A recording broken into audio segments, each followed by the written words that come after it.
મિત્રો આજે આપણે જોઈશું જાંબુવનની ગુફા જે આવેલી છે પોરબંદર જિલ્લાના રાણાવાવ તાલુકામાં। આ ગુફામાં એક સમયે જાંબુવન અને ભગવાન શ્રી કૃષ્ણનું ઘણા દિવસ સુધી યુદ્ધ ચાલ્યું હતું। આજે જોઈશું આ ગુફામાં ટપકતું પાણી। જમીનને નીચે આપણે ગુફામાં ઉતરીશું એટલે આપણને અનેક શિવલિંગ જોવા મળશે। આ શિવલિંગ બનેલા છે ગુફામાંથી ટપકતા પાણીથી। ગુફામાંથી પાણી શા માટે ટપકે છે અને શિવલિંગ શા માટે બને છે તેનો એક પૂરો ઇતિહાસ છે।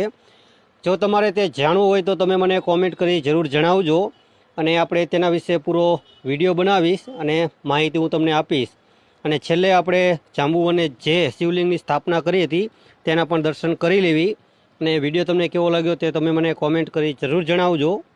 મિત્રો આજે આપણે જોઈશું જાંબુવનની ગુફા જે આવેલી છે પોરબંદર જિલ્લાના રાણાવાવ તાલુકામાં।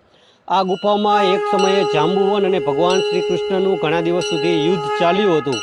આજે જોઈશું આ ગુફામાં ટપકતું પાણી। જમીનને નીચે આપણે ગુફામાં ઉતરીશું એટલે આપણને અનેક શિવલિંગ જોવા મળશે। આ શિવલિંગ બનેલા છે ગુફામાંથી ટપકતા પાણીથી। ગુફામાંથી પાણી શા માટે ટપકે છે અને શિવલિંગ શા માટે બને છે તેનો એક પૂરો ઇતિહાસ છે। જો તમારે તે જાણવું હોય તો તમે મને કોમેન્ટ કરી જરૂર જણાવજો અને આપણે તેના વિશે પૂરો વિડીયો બનાવીશ અને માહિતી હું તમને આપીશ। અને છેલ્લે આપણે જાંબુવને જે શિવલિંગની સ્થાપના કરી હતી તેના પણ દર્શન કરી લેવી। અને વિડીયો તમને કેવો લાગ્યો તે તમે મને કોમેન્ટ કરી જરૂર જણાવજો।